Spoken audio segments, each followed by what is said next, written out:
The Lieutenant Colonel Gonzales SSP Council Delegation Briefings Part 2. The world we live in is far more remarkable than most people could ever have imagined. Our military-industrial complex has secretly colonized our solar system, and beyond. The technology that already exists, today, built by defense contractors who hold corporate facilities here on Earth, satisfies every wish you've ever had for a high-tech future, from any sci-fi movie you could possibly think of. I know this is true because I worked in this world. I lived in this world. I walked away from it in 1989, except for a few stray assignments, but that all changed when I decided to come forward as a whistleblower in 2014.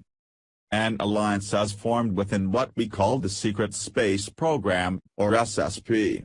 The goal of the alliance is to defeat the Babylonian money magic system and end financial tyranny on Earth. The alliance wants to restore order and justice and civility to our world, and release their planet-healing, life-extending, hyper-futuristic technology they possess to everyone. All the bases and colonies they have constructed will be made available to us if this plan is a success. And traveling to them will be just one portal hop or shuttle ride away. My main contact in this world has been Lieutenant Colonel Gonzales. The experiences he and I have been having seem very far out to most people, and have led to inevitable skepticism. If you are new to this story, it may all seem quite impossible to believe. I understand that. My job is simply to tell you the truth of my ongoing experiences.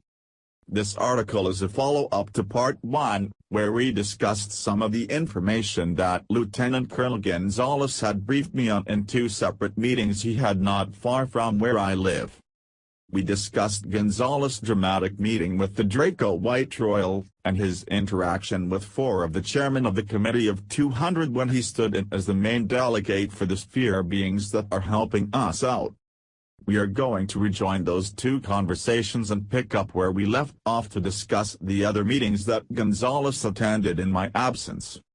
This all took place while I was off shooting the GAIM TV show Cosmic Disclosure with David Wilcock. If you have not completed Part 1 of this article, I would recommend doing so before reading Part 2. GAIM TV sign-up link where I get credit, www.gaimp.com web link. It definitely appears that writing these articles and doing this new show has also increased the amount of negative greetings, as DW calls them, based on terminology from the Law of One series, I have received recently. I am not a huge believer in coincidence. The number of negative things that have occurred to my family and myself since I was briefed by Gonzales, started writing updates and working on these articles is incredible. These negative incidents have been so in your face and clearly intentional that it is more than obvious that this is a yin and yang sort of energy battle for balance occurring. The latest event of this type was yesterday morning. I woke up and had been bitten by a spider that left a large bite on my hip, at the belt line. I had to have it treated, as it was swollen up like a balloon. I was getting muscle aches, headaches and stomach issues. All I felt like doing was laying around. I managed to get out for a little while to find a peaceful place to work on finishing up this article and beginning the next one. I also discovered that some people I considered friends had contacted bloggers who are known to attack me. They providing untrue and negatively toned information about David Wilcock and myself. They were upset that they couldn't get a hold of me through any of my older contact methods for almost 2 months. However, they never even tried to contact me through my web page. When asked about it, they just rationalized their behavior and were unapologetic. It has been upsetting to see how quickly people you think are your friends and claim to be on the path of service to others and spiritual enlightenment in this field can turn against you, in such emotionally triggered, reactionary or egotistical ways. The balance appeared within 5 days, when 4 of the people who have made a mission out of attacking me in online posts and email campaigns to researchers got in contact with me, and apologized. I apologized for anything I may have done to upset them, given how distracting and bizarre all of this has been for me. I told each of them I would be a hypocrite if I didn't forgive them. In turn, a couple of them sent me quite a lot of information that lined up with information and transcripts I had received directly from other sources.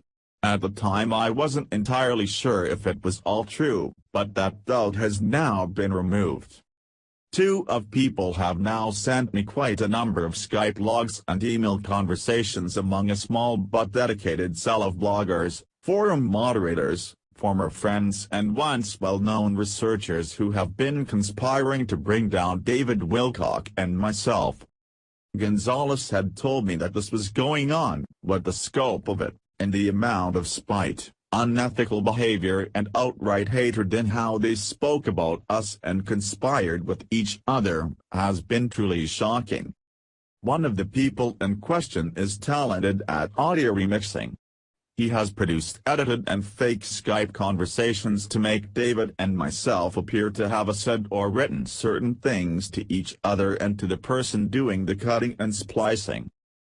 David and I both keep local copies of all his Skype calls and text.log files for our own protection, in case of events just like this.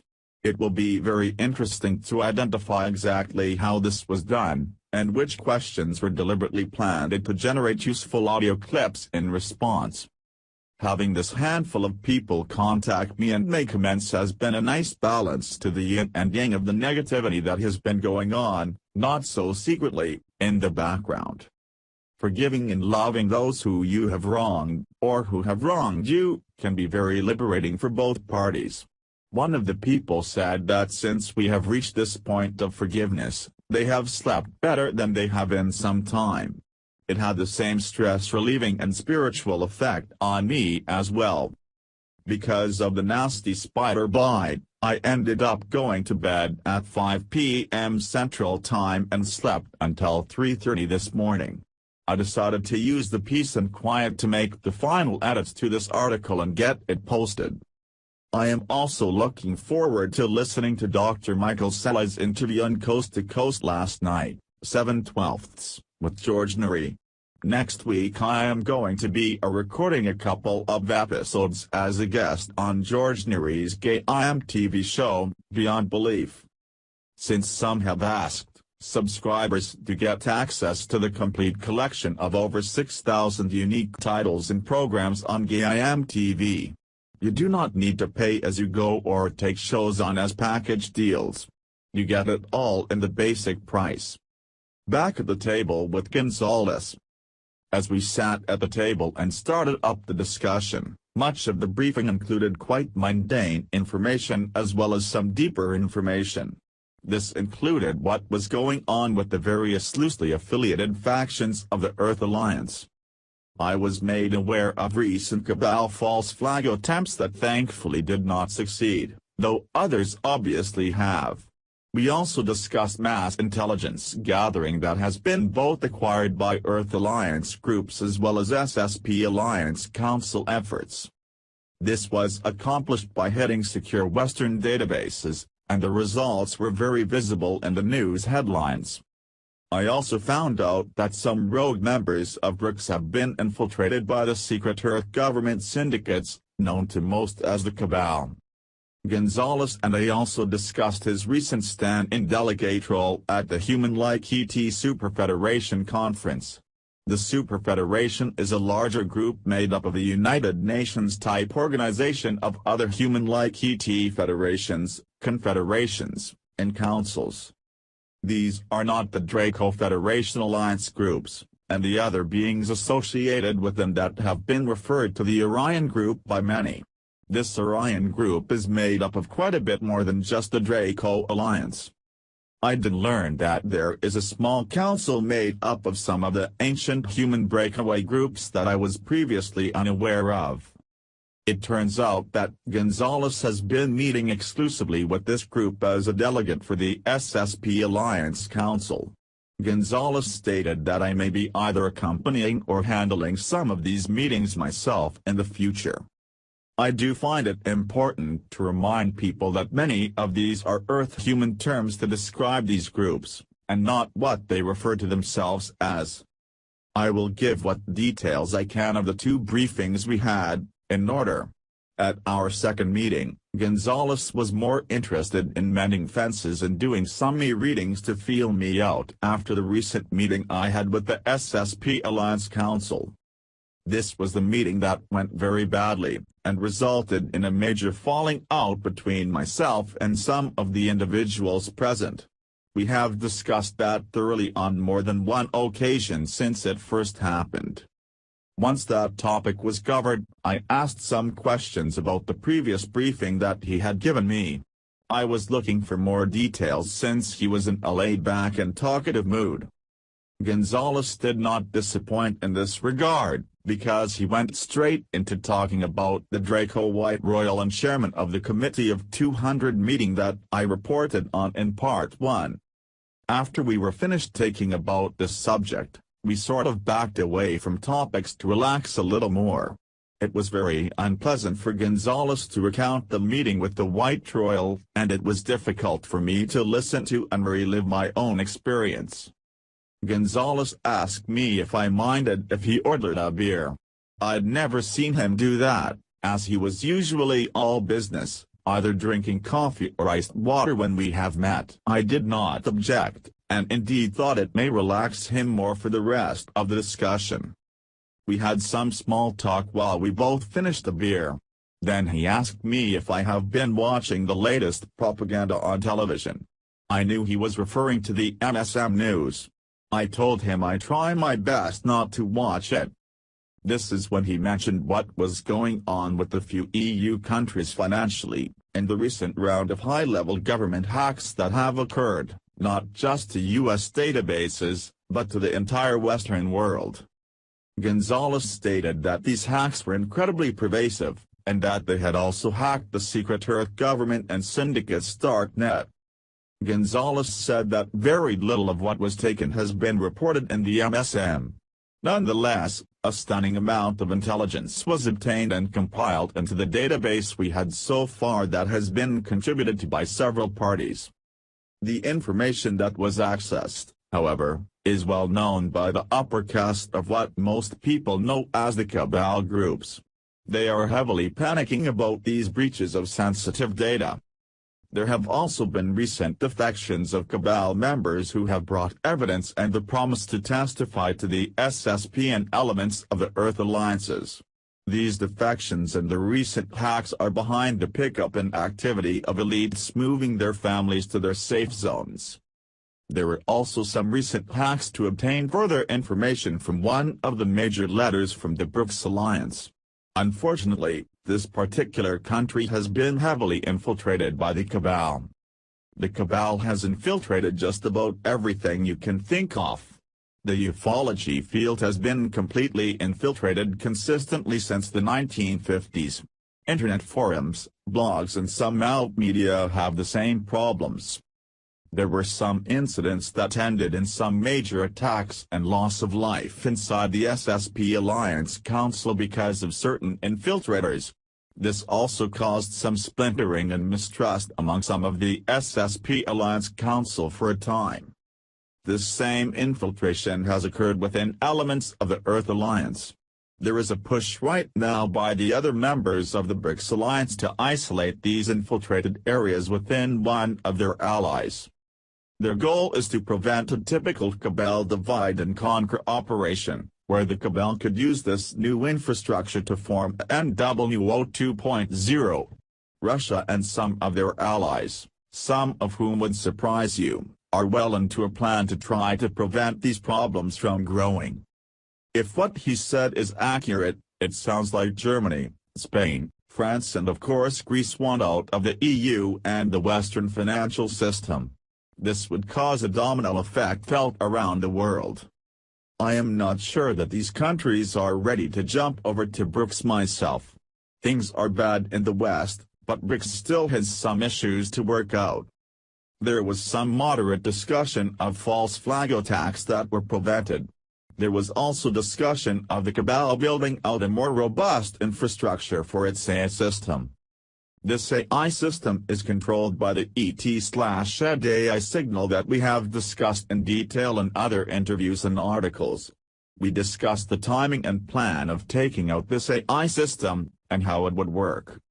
It seems that AI's probable future technology has seen some of this. It is attempting to prepare for such a coordinated operation that would have to be undertaken to entirely remove the AI from the Sol system. The cabal has been using the ET/Shed AI probable future system for decades. They believe it to be foolproof, and nearly 100% accurate. They have used it many times to stave off certain defeat, and it has proven to be highly accurate in its calculations. Interestingly, the AI did not predict the arrival or actions of the Sphere Alliance, nor the breakaway and defections of those joining the SSP Alliance. Therefore it is not a perfect system. Because of the new energies in the Sol system and the awakening of an increasing number of humanity to our co-creative abilities in this reality using our mass consciousness, we are making this AI and its prophets very nervous. This AI component and the fragmentation of the cabal groups after the last couple of meetings is believed to be behind the threatening and theatrical meeting with the Draco White Royal, and the warnings given by the Committee of 200 Chairmen. The chairman also mentioned their ability to see into the future with AI technology at that same meeting.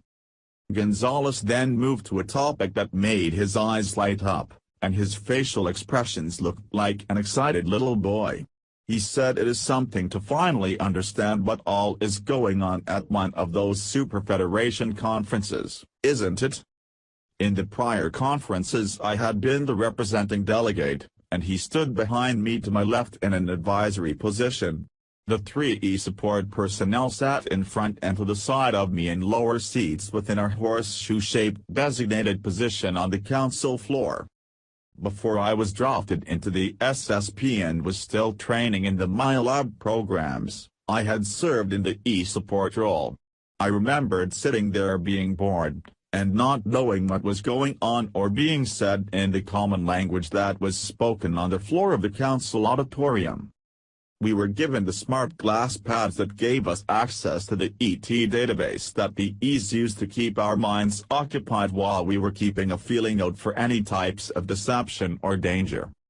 When I first appeared at the Super Federation Council as a delegate and sat in the delegate chair, I was amazed to suddenly be able to understand the strange monotone common ET language that was being spoken. Everything that was said sounded like English in my mind. It was also the first time that I wasn't completely ignored by the other ET delegates, and was interfaced with in order to communicate. The SSP Alliance Council was extremely unhappy that none of those present except myself understood what was going on, and that they had to rely on me to give them an accurate briefing of what was communicated. From the very beginning, they had wanted Lieutenant Colonel Gonzales to be the main delegate, and had not made it a secret. They had also made it clear that I didn't work for them, and no material support would be provided. Not being able to understand what was going on in these meetings for their own people to gather intelligence was yet another point of contention. My relationship with several of the SSP Council members has gone further downhill after a recent meeting regarding incidents that occurred with my family, which I will cover to some degree in my next report.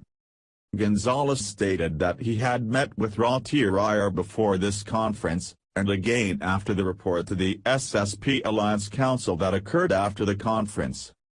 Rotier had communicated to him what he was going to be conveying at the conference, as well as some information to do with the Draco White Royals and some other ET groups that have been trapped inside the outer barrier since the beginning of the year. Gonzales stated that he was feeling pretty excited about attending this council meeting and sitting in the chair for the first time. He went on to tell me about the arrival at the Federation Council meeting facility. This is a station that is in a secure temporal bubble out around the orbits of Jupiter and Saturn. When you enter into the temporal bubble, you can see the station and docking ports for all of the other delegates floating freely in the middle of a completely pitch-black bubble. You cannot see the sun, planets or stars from inside this space-time anomaly. Gonzales and the crew docked, went through a security scan for AI and other outside technologies, and were allowed in. Gonzales said he was immediately treated like he mattered this time, as opposed to last time when the other delegates and support staff only interfaced with me, and ignored the E's and him. He said it was all very polite, with respectful communications and treatment from everyone the entire walk down the passage from the space docks to the meeting hall. Gonzales and the E's could feel a different energy in the air that was more one of anticipation, instead of the mixture of anxiety and agitation from the previous times. Gonzales said that he walked briskly to get to the Spherelance's delegation seating area. On this trip he had one of the high-ranking SSP Alliance Council members with him, who stood in the advisory role position. This is one of the people who I have since gotten in a major argument with. Gonzales had left the detail of them being present out of the first briefing. The e-support team took their seats. They were handed smart glass pads by an attendant, and Gonzales sat in the delegate chair. Gonzales said he half expected some sort of tingling sensation or feeling to let him know he had interfaced neurologically with the chair, but he felt nothing. Soon after the rest of the delegates had arrived and were seated, one of the delegates made their way to the platform area, which was behind a long narrow table that jetted a long way out toward the room. Every so often, holograms have projected above the middle of this table, but this was not a normal occurrence. As usual, there was another type of being with a smaller stature who acted as attendants. They also do a sort of strange sign language that reminds me of the Native American sign I witnessed when I was younger. The first delegate that stood up was one we were familiar with. He was a very tall pumpkin orange-skinned being with blue eyes, no hair, and a cranial ridge running back towards the crown of the head from ear to ear. He was wearing an off-white robe, much like you would see a monk wearing. He said he was then introduced by this being, and it was time for him to walk to the front and take his position on the small stage. When I had been in this same situation and was walking to this small stage, I remembered wondering how I was going to communicate. Then, when I was situated, I just started speaking English for my short presentation. After that, I went back to sit at the chair that was automatically translating the strange ET language for the first time. It wasn't until after the meeting that I was asked by my team what I was saying while I was up front. I was a little confused and told them you were there. They told me, Corey, you were speaking that strange language. I was certain that I was speaking English. Gonzales said that he could see the Earth delegation from where he was standing, and they had serious looks on their faces with their arms crossed. He assumed they were once again a committee of 200 members, or a similar allied group, by the way they were dressed and carrying themselves. It is very unusual for one group to be on the Earth delegation rotation more than once at this particular meeting. If this was indeed them, this would now be their fourth or fifth rotation. There had been dozens of petitions by ETs who wanted to retrieve their teams who were on expedition missions to Earth to study the planet's oceans, jungles and other aspects of nature. These ETs were completely uninterested in interacting or meddling in the affairs of humanity, or with interacting with other ET groups who were present in our Sol system. They were positive groups who were only interested in the planet's biosphere.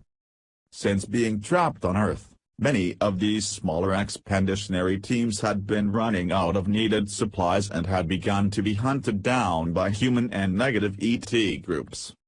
Gonzales stood before the Super Federation Council, which normally had 40 to 60 groups in attendance. Now it had well over 100 groups all massed together in the auditorium. He announced that the Earth's barrier was going to be relaxed, and that these groups would be allowed to return back to their support teams who were here in the Sol system, trapped inside the outer barrier.